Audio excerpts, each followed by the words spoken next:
at tumahas. Tapos naririnig ko malakas, tapos may hangin.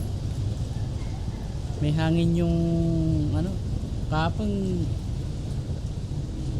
hindi ganong ano eh. Tapos paggising ko na lang malalim na.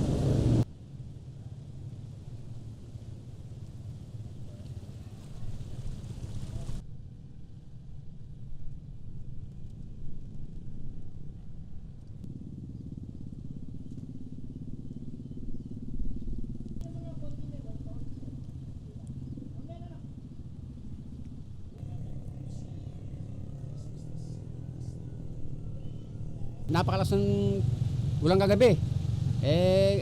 Kahapon wala man yun, tignan mo. Sobrang lakas ng ulan, bumana rito. Madaling araw wala to eh. Kaninang umaga, puno no. Napakalaki talaga, malakas talaga pag gano'n ng tubig.